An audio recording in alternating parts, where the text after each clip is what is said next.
So if we're investigating the resistance of a piece of wire and how it changes with voltage, then because R equals V over I, we're going to need to measure the voltage, and we're also going to need to measure the current. We can use a voltmeter to measure the voltage and an ammeter to measure the current, but the important thing is that it's in this piece of wire.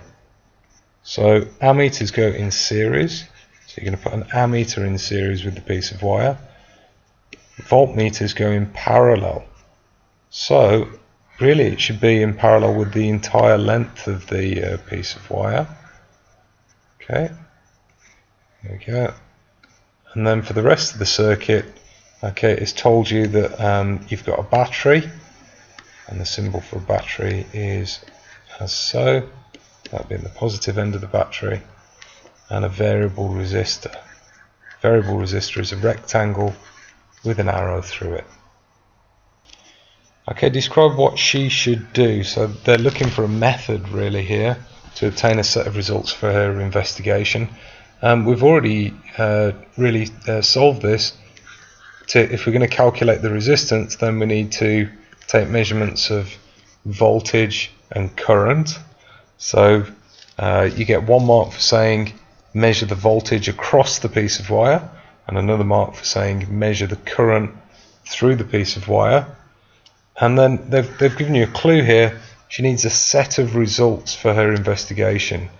Okay, so we need it for a range of different voltages and a range of different currents, and the way that you do that is by changing the variable resistor. That'll give you a range of different voltages. Why does the student keep the temperature of the wire constant? The reason for this is because the resistance, it actually depends on the temperature, and the resistance increases when, or rather if the temperature increases, then this will affect the resistance and the resistance will increase. Various ways that she could do this. How could she keep the temperature constant? Saying put it in an aircon room isn't enough, because the wire can get very hot even if it's in an aircon room. If you use a water bath and put the wire through a water bath, then that would get rid of the excess heat that was generated. Or maybe a better solution is to stop the heat generating in the first place, and there's a couple of different ways that we can do this. If you use low currents, then that means it's not going to get hot in the first place. And the other thing that you could do is you could turn it off between the readings. Okay, so if it did start to warm up, then it would cool back down to a constant temperature.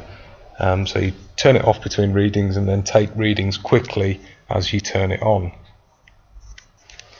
Hopefully you know the relationship between voltage and current and resistance. Notice that they're all uppercase letters.